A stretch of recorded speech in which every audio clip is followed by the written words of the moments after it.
If you procrastinate, it's because your brain is running an avoid script. Ambivalence, vacillation, opposition, idealism, and delay.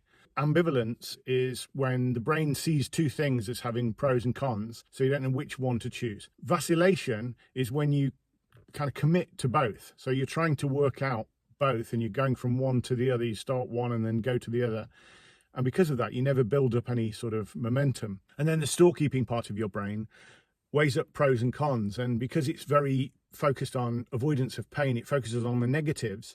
So it sees all the reasons not to do something rather than all the reasons to do it. And then the bookkeeping part of the brain, which is the emotional part, is trying to work out what should happen, what's the ideal scenario. And it creates this sense of perfectionism. The final part is the peacekeeping part, is making a decision. If you commit to delaying, it's like saying, oh, I've resolved this because I'm going to delay it. And it puts a narrative on it. So the way around this is to employ a magic spell mind frame. So the first step is a mental stimulus. When you do something, as soon as you start to think about it, have a little phrase, or just do it, or a 5, 4, 3, 2, 1, or something that says, I'm doing this. Because what happens is it's doing stuff that makes the feelings and the thoughts actually work, rather than if you start waiting to feel like it, or trying to think the right thoughts before doing something, you can't, because your brain is going to stop you from doing. The timekeeping part of your brain, which is your impulses, needs action patterns, right? That's habit. So if you've got a process and it's predictable, the brain gets you ready for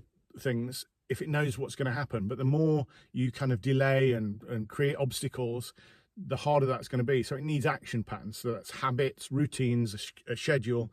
Those kind of things are what beat procrastination. The next thing is gradual evolutions, right? So if you let the storekeeping part of your brain know that actually you don't need to do the whole thing today. You're not going to get fit today. You're not going to write a book today.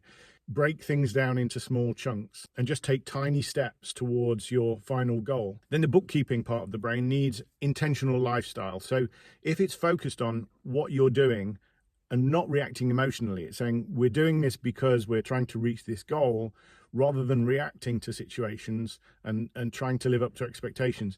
It's saying, I'm going to do this because this is going to take me towards my goal. That's when you start feeling like doing stuff. And then the final part, the peacekeeping part of your brain, needs conscientious leadership.